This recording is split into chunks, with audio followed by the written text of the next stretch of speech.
guys, welcome back to Heavenly Bond. I hope you all are doing absolutely fine. Title और thumbnail से I hope आपने जान लिया होगा, ये जो हमारा वीडियो है ये होम स्कूलिंग पे बेस्ड है। और हम इसमें बताने वाले हैं आपको कि नर्सरी का सिलेबस एक्चुअली बच्चों के लिए क्या होता है। प्ले ग्रुप का सिलेबस जो हमने शेयर किया था उसको आपने बहुत सारा प्यार दिया था, तो इसलिए हम लेकर के आए हैं नर्सरी का सिलेबस। ये होता है 3+ वाले बच्चों के लिए। If your kid falls in this category तो वीडियो को बिल्कुल भी मिस आउट मत करिएगा। और इनकेस आप किसी को जानते हैं जिनके बच्चे इस एज कैटेगरी में बिलोंग करते होंगे तो उनके साथ इसको जरूर से शेयर करिएगा। Very helpful video. नर्सरी का पूरा कंप्लीट सिलेबस, साथ में क्या क्या चीजें हैं जो बच्चों को हमें सिखाना बहुत ज्यादा इंपॉर्टेंट है, वो हम इस वीडियो में आपको बताने वाले हैं। So without adieu let's start. जैसे जैसे ग्रो करते हैं उनके अंदर बहुत सारी चीजें ग्रो करती रहती हैं, और उसी टाइम ये जो ग्रोथ होता है ना 2.5 साल से 3 साल वाला, पर्टिकुलरली ये जो 3 साल से 4 साल वाला जो एज पीरियड होता है, उस टाइम बच्चों के टैलेंट्स डेवलप होना स्टार्ट हो जाते हैं। उनके पास एक फिजिकल एबिलिटी, मेंटल एबिलिटी, ये सारी बिल्ड होना स्टार्ट हो जाती है। तो उस टाइम पीरियड में बहुत इंपॉर्टेंट है कि हम बच्चों को क्या सिखा रहे हैं और वो भी किस तरीके से सिखा रहे हैं, बिकॉज ये सही टाइम होता है बच्चों के मेंटल एबिलिटीज को शार्पन करने का। तो ये सारी चीजें धीरे धीरे उनके अंदर हमें एम्बाइब करनी है, उनके अंदर इनकलकेट करनी है। तो अब जानते हैं कि क्या डिटेल सिलेबस है जो कि बच्चों को हमें इस एज कैटेगरी में बच्चों को पढ़ाना है।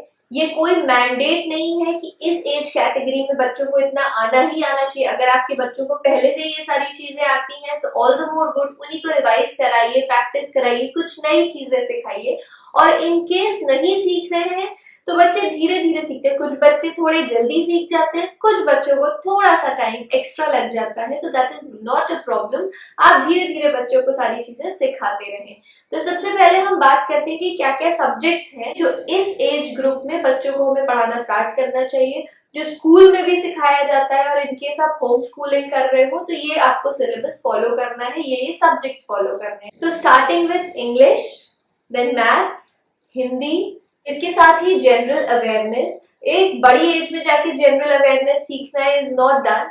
छोटे एज से जब जनरल अवेयरनेस बच्चों को उनके एज ग्रुप के लिए क्या बेसिक्स होते हैं वो सिखाना हम स्टार्ट करेंगे, तो दैट इज वेरी इंपॉर्टेंट। इसके साथ ही एनवायरमेंटल साइंस पढ़ाना बहुत इंपॉर्टेंट होता है, ताकि बच्चे क्या एनवायरमेंट है उसके बारे में भी जानना स्टार्ट कर दें। एंड लास्टली अदर एक्टिविटीज होती हैं जो बच्चों को इस एज ग्रुप में हमें कराना है, उसके बारे में भी हम डिटेल में बात करने वाले हैं।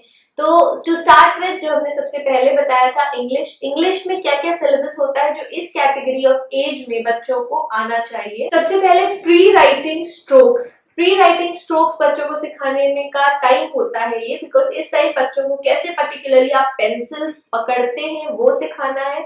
स्ट्रोक्स कैसे लगाते हैं, स्ट्रोक्स कैसे लगाते हैं इसके लिए बहुत अच्छी अच्छी बुक्स आती हैं जिसमें डॉटेड बना होता है, सारा अल्फाबेट्स डॉटेड बना होता है और उस पे बच्चों को अपनी स्ट्रोक्स चलानी होती है। तो ये बहुत अच्छा टाइम होता है बच्चों को सिखाने के लिए।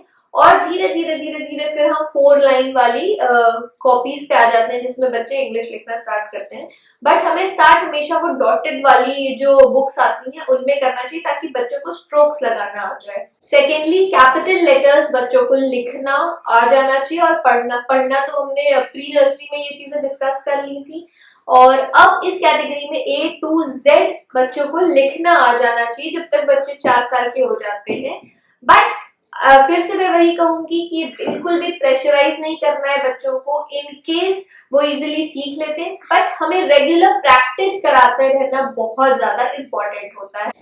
अदर देन दिस बच्चों को सेंटेंस स्ट्रक्चर करने आ जाना चाहिए। सेंटेंस स्ट्रक्चर राइटिंग नहीं, सेंटेंस स्ट्रक्चर उनके स्पीच में, लाइक बच्चे पहले थोड़े थोड़े वर्ड्स जानते हैं, फिर उसको एक सेंटेंस क्रिएट करना है कैसे, ये आ जाना चाहिए। इसके साथ ही ये इसी एज से हमें बच्चों में डेवलप करना है, क्योंकि वोकैबुलरी बिल्डिंग करनी है। इसके लिए उनको रीडिंग हैबिट्स बहुत अच्छी रहनी चाहिए। अभी बच्चे प्रॉपर रीड नहीं कर पाएंगे, इसलिए आप उनको बुक्स रीड करके जब बताएंगे तो वो अलग अलग जो वर्ड्स होते हैं वो बच्चे डेवलप करने लगेंगे। बहुत अच्छी वोकैबुलरी डेवलप होती है रीडिंग से।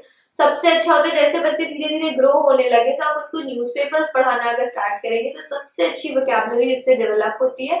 और बेड टाइम स्टोरीज तो होती ही होती है। अब आती है बारी मैथमेटिक्स की। तो मैथमेटिक्स में 1 to 20 तक पर लिखने आना चाहिए बच्चों को। इसके साथ ही जो प्री मैथ्स के कॉन्सेप्ट्स होते हैं, लाइक उनको हमें बताना चाहिए कि एडिशन, सब्ट्रैक्शन, ये सारी चीजें क्या होती है, वो करने नहीं आना चाहिए, बट फिंगर्स पे हम एक्टिविटीज के थ्रू बच्चों को बता सकते हैं। लाइक ये 1 फिंगर है, ये 2 फिंगर है, तो ये 2 है, अगर इसके साथ हम 2 फिंगर्स और ऐड कर देंगे तो वो क्या हो जाएगा, या ये 4 फिंगर्स है, इनमें से हम 2 फिंगर्स को अगर हटा देते हैं तो कितना है, तो ये बच्चे काउंट करके बता सकते हैं। एक्टिविटीज के थ्रू आप बच्चों को ये सारी चीजें बहुत आसानी से बता सकते हैं।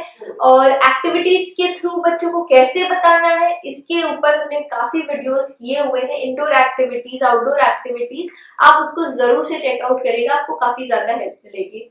नेक्स्ट अप मैथमेटिक्स में शेप्स आना बहुत ज्यादा इंपॉर्टेंट है। ये बहुत ही बेसिक होता है, इसको आप खुद ही लिख लिख के बच्चों को दिखा सकते हैं। लाइक लाइन क्या होता है, और उसके साथ स्क्वायर क्या होता है, ट्राइंगल क्या होता है, रेक्टेंगल क्या होता है, सर्कल क्या होता है। ये कुछ बेसिक शेप्स होते हैं जिनको आप अलग अलग ऑब्जेक्ट्स के थ्रू भी बच्चों को बता सकते हैं कि ये टेबल है तो ये एक स्ट्रेट लाइन में है, या एक बॉल है तो वो स्फेरिकल है, या कहीं पे कोई राउंड बना हुआ है तो वो सर्कल है। इस तरह से आप अलग अलग चीजें बच्चों को बता सकते हैं। प्लस उसके साथ ही शेप्स को आप उनको डिजाइन करके एक ड्राइंग बुक पे भी दिखाइए, और उसके साथ वो भी, क्योंकि उन्होंने पेंसिल होल्डिंग की हैबिट अब इस एज में आ जाती है, तो बच्चे उसको ड्रॉ करके भी दिखा सकते हैं, और ये बहुत इंटरेस्टिंग होता है। इसके साथ साथ ही कलर्स को भी सिखा देना बच्चों को इम्पोर्टेंट होता है, क्योंकि आप अपने अराउंड में इतने कलर्स देख रहे होते हैं कि मोर और लेस तो उनको अपने आप ही आ जाता है। जब आप उनको पढ़ाएंगे तो आपको रियलाइज होगा कि बहुत सारे ऐसे कलर्स हैं जो प्रोमिनेंट कलर्स हैं, जो बच्चों को खुद ही आता है, जो वो अपने अराउंड देख रहे होते हैं। फिर आप वो जो शेप्स पढ़ रहे हो, कलर्स पढ़ रहे हो, उनको कंबाइन करके भी बता सकते हो। कोई अगर ट्राइंगल है और वो येलो कलर का है, तो येलो ट्राइंगल, तो एक दोनों चीजों को बच्चों ने ऐड कर लिया तो ये ऑल द मोर गुड हो जाएगा। अब आ जाते हैं हिंदी पे। तो हिंदी में भी बच्चों को अब धीरे धीरे सारी चीजों को रिकग्नाइज करना आना चाहिए। प्री नर्सरी में जब बच्चे होते हैं, प्ले ग्रुप में होते हैं, उस टाइम बच्चे हिंदी उतने अच्छे से नहीं रिकग्नाइज कर पाते, तो ये एज होता है जब बच्चों को उसको रिकग्नाइज कराना है। उसके बाद जो हिंदी की डॉटेड वाली बुक्स आती हैं जिसमें आ ई ये सारी चीजें लिखी होती हैं, उनको भी बच्चों को स्ट्रोक्स लगाना सिखाना है, उसको ज्वाइन करना सिखाना है, ताकि उनको वो पहचान होने लगे कि अ क्या होता है, ई क्या होता है, क क्या होता है। तो ये सारी चीजों की बच्चों को नॉलेज आ जाएगी। अब आ जाते हैं जनरल अवेयरनेस में। जनरल अवेयरनेस में बच्चों को क्या क्या आना चाहिए? तो जनरल अवेयरनेस में फर्स्ट एंड फॉरमोस्ट चीज होती है कि उनको खुद के बारे में पता होना चाहिए कि what is your name, what is your father's name, mother's name, where do you live. कुछ बेसिक चीजें होती हैं जो उनको अपने घर के बारे में, अपने बारे में, ये सारी चीजें पता होनी चाहिए कि इन केस वो कहीं भी जाते हैं, उनसे कोई पूछता है तो ये चीजें वो बहुत ही कॉन्फिडेंटली बता सके। नेक्स्ट आप उनको सीजन्स के बारे में पता होना चाहिए। जैसे जैसे सीजन चेंज होता है, अगर आप उसको डिस्क्राइब करते रहे, साथ में बड़ी प्यारी प्यारी डॉक्यूमेंट्रीज हैं, पिक्चर्स हैं, जो आप उनको दिखा करके ये चीजें बता सकते हो कि सीजन्स में चेंजेस आते हैं, वो कैसे आते हैं।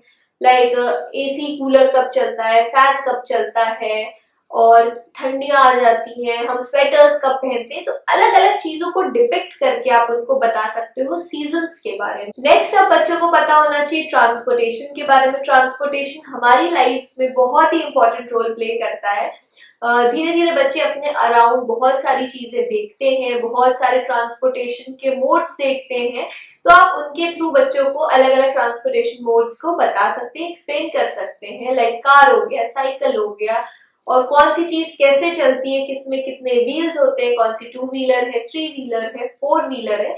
इस तरह से करके आप उनको अलग अलग चीजों के बारे में बता सकते हैं कि ट्रांसपोर्टेशन मोड क्या होता है। सबसे पहले तो ये बताना होगा कि ट्रांसपोर्टेशन आखिर होता क्या है, कि एक जगह से दूसरे जगह वो आपको लेकर के जाता है। जनरल अवेयरनेस में ही बच्चों को फ्रूट्स के बारे में, वेजिटेबल्स के बारे में भी पता होना चाहिए।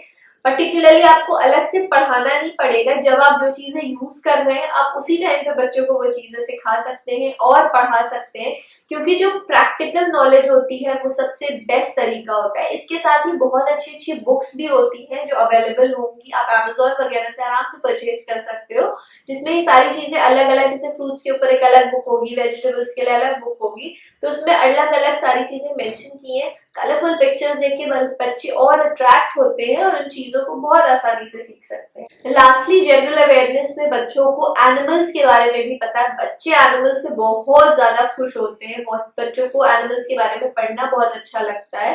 तो डिफरेंट जो एनिमल्स होते हैं, डिफरेंट स्पीशीज होते हैं, जो बेसिक होता है उसके बारे में हमें बच्चों को इस एज में जरूर बताना चाहिए, ताकि वो उसको रिकग्नाइज कर सके, उनको नेम कर सके, कहीं पे भी देखे तो आपको बता सके, और एक अलग इंटरेस्ट डेवलप हो जाता है एनिमल्स के लिए। अब आ जाते हैं एनवायरमेंटल साइंस के ऊपर। तो एनवायरमेंटल साइंस में बच्चों को आप बेसिक्स बताना स्टार्ट करिए कि एनवायरमेंट होता क्या है, और एनवायरमेंट को हमें पोल्यूट नहीं करना है, पोल्यूशन नहीं करना है, कभी भी गार्बेज बाहर नहीं फेंकना है। इसलिए ये स्टेप घर से ही लेना स्टार्ट करना होगा कि कोई भी छोटा सा भी टुकड़ा अगर हो तो वो बच्चे ले जाके सीधे डस्टबिन में डालें। अगर ये घर में हैबिट पड़ी रहेगी तो बच्चे कहीं बाहर भी जाएंगे तो वो कुछ भी गार्बेज होगा तो वो गार्बेज बिन में ही डालेंगे। तो ये सबसे पहला और बेसिक चीज होता है जो एनवायरमेंटल साइंस में बच्चों को पढ़ना चाहिए। सेकेंड इंपॉर्टेंट चीज होती है कि उनको जंक फूड्स को नो कहना आना चाहिए। वंस इन अ वाइल सब चीज ओके होती है, but regular consumption of junk food बहुत अनहेल्दी होता है, और बच्चों को ये चीज पता होनी चाहिए कि उनको इस चीज को नो कहना है। और जंक फूड को ना कहना है तो हेल्दी फूड को हाँ कहना है, ये भी पता होना चाहिए कि क्या चीजें हेल्दी हैं, क्या चीजें अनहेल्दी हैं, किस चीज का कंजम्पशन उनके लिए बहुत हेल्दी हो सकता है, उनको हेल्दी बना सकता है, स्ट्रॉन्ग बना सकता है। लाइक हम लोग आरफ को यही कहते हैं कि इन केस तुम जूस पियोगे या फ्रूट्स खाओगे तो हेल्दी हेल्दी बन जाओगे और डिशुम डिशुम करके सारी चीजों को आप फिनिश कर सकते हो। तो वो काफी एक्साइट होता है इस चीज से, और वो जो भी चीजें हम कहते हैं उसको पता है कि हेल्दी क्या होता है, पपाया खाना है, ग्रेप्स खाना है, बनाना खाना है, तो अपने आप से ये चीजें बता लेता है। एंड लास्टली, बच्चों को ग्रीनरी के बेनिफिट्स आपको बताना बहुत ज्यादा इंपॉर्टेंट है। घर में आप प्लांटेशंस करिए, बच्चों को ले करके करिए, उनको इन्वॉल्व करिए। ये एक बहुत अच्छी एक्टिविटी होती है प्लांटेशन करने की। अगर आप हमारा ब्लॉग चैनल फॉलो करते होंगे तो आपने देखा होगा कि आरव को ले करके हमने बहुत प्लांट्स लगाए अपने घर में, और वो काफी इन्वॉल्व हो जाता है उन सब चीजों में। इनकेस आपने नहीं फॉलो किया तो उस चैनल की लिंक डिस्क्रिप्शन बॉक्स में भी है, आप वहां से उसको चेकआउट कर सकते हैं।